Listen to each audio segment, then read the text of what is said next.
What has been created by this half-century of massive corporate propaganda is what's called anti-politics. So anything that goes wrong, you blame the government. Well, okay, there's plenty to blame the government about.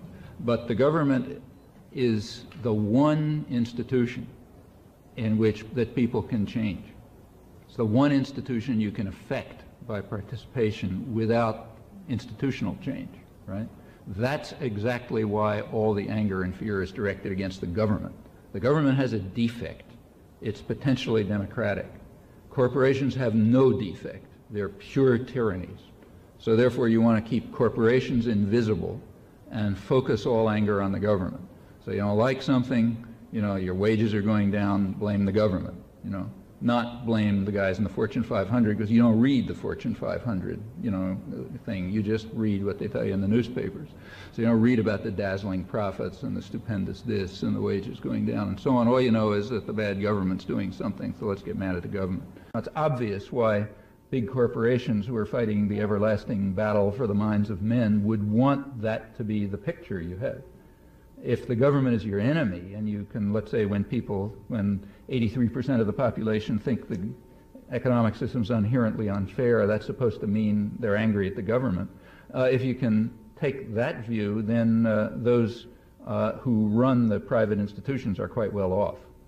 Anti-politics is a very scary phenomenon. It can take the form of that it is taking, forming what shouldn't be called militias, because remember, militias are things raised by states. These are just private armies. Forming private armies to defend the country, the people, against the UN forces being brought in the black helicopters by the Council on Foreign Relations to commit genocide, or whatever story you like. Or else it's, fight against Lucifer and Beast 66, who's doing this, that, and the other thing.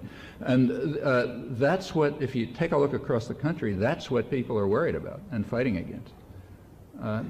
Aliens, the devil, the UN forces, the Federal Reserve, everything except what's real, namely private tyranny, private corporate power, the guys who are listed in the Fortune 500.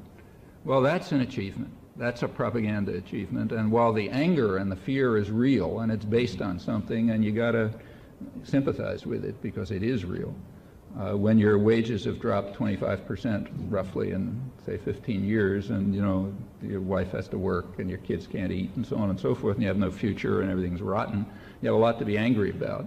But people are not focused on what's doing it. That's the difference between the days in which there was a live, functioning labor movement that was organizing these people, exactly these people, to work together to change things. Libertarian throughout modern European history meant socialist and anarchist. It meant the socialist movement, the workers' movement and the socialist movement, they sort of broke into two branches roughly, one statist, one anti-statist.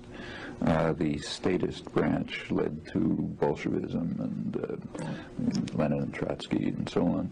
The anti-statist branch, which included Marxists, left Marxists, Pannekoek, Rosa Luxemburg, others, kind of merged more or less into an amalgam with a big strain of anarchism into what was called libertarian socialism. So libertarian in Europe always meant socialist. Here it means ultra, Ayn Rand or Cato Institute or something like that. But that's a special U.S. usage. The U.S. sense is quite different. Here every word has taken on the opposite of its meaning elsewhere. So here libertarian means extreme advocate of total tyranny. That's what libertarian means here. It means power ought to be given into the hands of private, unaccountable tyrannies, even worse than state tyrannies, because there the public has some kind of role. The corporate system, especially as it's evolved in the 20th century, is pure tyranny, completely unaccountable. You're inside one of these institutions, you take orders from above, you hand it down below. You're outside the institutions under what the libertarians want. There's nothing you can say. The tyrannies do what they feel like. They're global in scale. This is the extreme opposite of what's been called libertarian everywhere in the world since the Enlightenment. And that's what's called libertarian here.